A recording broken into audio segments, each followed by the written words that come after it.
Sa gitna ng init, ingay, at mga iniisip, iisa lang ang sigaw nating isang inumin. At ngayon, handa na tayong sumabak sa pinaka-importanting tanong ng araw. Contestant number 1, what are the qualities that make up a good cafe? Thank you for that wonderful question. I believe that a good cafe should have coffee na masarap, hindi tinipid, fresh yung student-friendly, and of course, quality na babalik-balikan ko. And I believe that cafe is none other than Cafe Uno. And I thank you! Grabe yung sagot, parang pinaghandaan. At ako rin, handang-handa na para sa journey natin ngayong araw. Kaya simulan na natin ang pagbuo ng joy sa bawat kwento. At jamming ng tropahan. I'm Chloe Dizon. And I'm your hashtag one and only, Cody Wang. At sabay nating alamin kung saan Saan tayo kakain?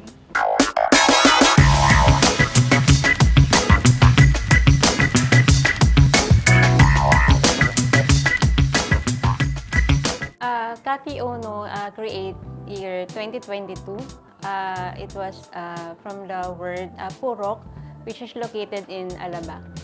Cafe Ono caters mostly middle-class customers, wherein students here in Manila. Tingnan mo, parang hindi lang pagkain nasa harapan natin, kundi isang artwork right in front of our faces. Presentation pa lang, panalo na! Amoy niya, grabe nakakagutom talaga. And this is what I call an inspiration on a plate. And speaking of inspiration, yes, letter I. For this episode of STK, double hitter ang ating mga letters. Kasi meron tayong I at J. And for our letter I, we have the iced matcha latte. And for the triple J, we have Java Chip Mocha Frap, John Lemon Tea, and Joe de Mango. But it doesn't stop with drinks. Meron din tayong pagkain that starts with the letter J. Japanese pork tonkatsu. Hindi nga letter J, pero kasing sarap pa rin. Kasi kanina ka ba minamataan tong spinach pizza nila. At syempre, laban talaga sa presentation ang ating nachos over here. Oh. Sige, umpisa na natin with the drinks. Ano ba gusto mong unahin na drinks natin dito? I think my first drink will be the Java Chip Mocha Frap. What about you? Ako naman ang iced matcha latte. So, cheers muna tayo. Cheers!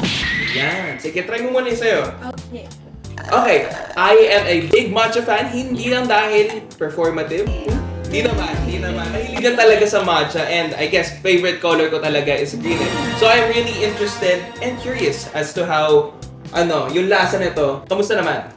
Personally, very sweet siya. I think it's perfect for those who really enjoy that chocolate taste rather.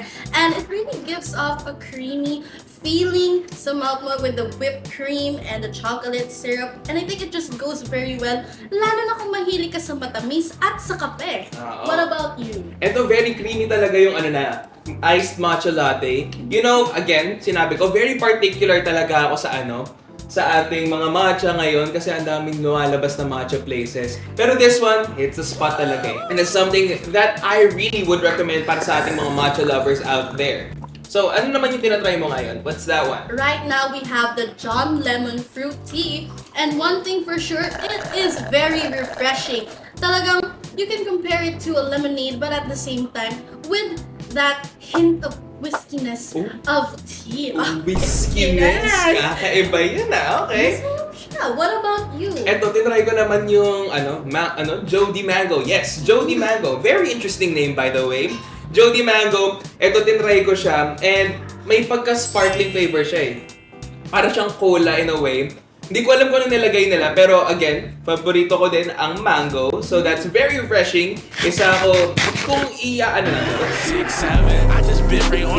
presentation-wise, crispy on the outside, and it does look juicy on the inside. It's paired with miso soup, rice, and yung cabbage nila. So, kamusta naman siya, Kobe? It's crispy, it's juicy, and it goes well with their drinks. I think nag-blend yung savory niya sa sweetness ng ating drinks. Ikaw, nakita ko, parang nagustuhan mo ang pizza. Kanina pa nga niya minamata. So what can you say about our pizza? Yung spinach pizza nila, you know, syempre lang kasi siya eh, cheese lang pero spinach. It's very simple pero the flavor talaga, it packs a punch. Yes. Tama-tama ka din with the drinks. Bagay na bagay siya with something refreshing. Pero kung taste buds nyo naman gusto sweet, pwede rin, di ba? Green nga, di ba? Green ang ating iced matcha latte. Green din ang spinach natin. So, hindi ko natin sarili ko. So sorry. Pero bagay na bagay nga siya. Especially for pizza lovers out there, this is something I would highly recommend. I would just like to say the nachos, crispy, has a tangy sweet taste. And bagay siya, yun nga, as an appetizer, lalo na if let's say you're going out for a study date perhaps or with a hangout with friends, I think bagay na bagay siya. Okay. Just to, snack on.